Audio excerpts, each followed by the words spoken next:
So we are now going into this week's monthly snapshot. What happened in March of 2026 versus March of 2025? Is the market crashing? Is the market, are prices going up? What exactly is happening? Let's dive into it.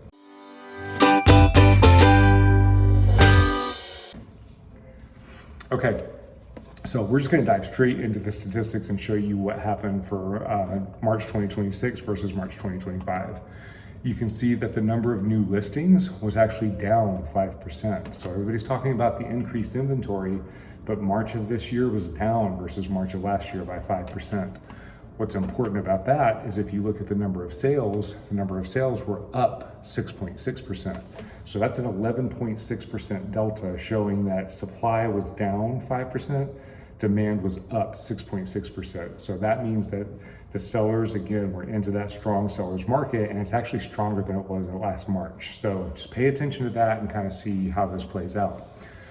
Days on market, March was 6 days longer this March versus March of last year, which is interesting considering that the demand was higher. So the market doesn't always follow logic, but that's why we use the numbers, because we don't want to go based on feeling, we want to go based on facts.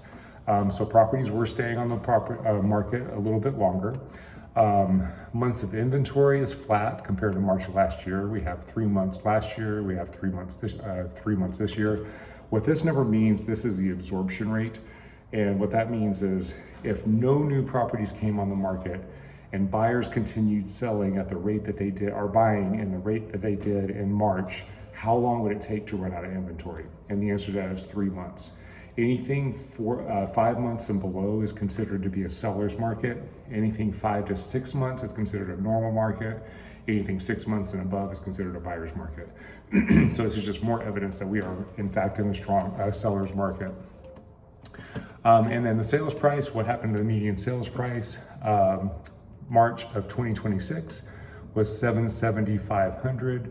March of 2025 was $760, so it was up 1.4% year over year. So prices are still continuing to increase. So if you're waiting on the market crash to happen, if you're waiting on some kind of a cataclysmic event to where prices are going to come back down, unfortunately, it doesn't look like we have those mechanics in place. So it's just not, in my opinion, it's not a wise choice. Historically, we can look back here. I have one more thing to show you. Historically, this goes through the year of 2022, but we know what happened in 2023, 2024, and 2025.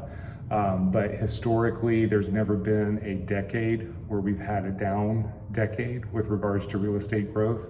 And in the 81 years that are mentioned in this chart, only 7 years were negative years.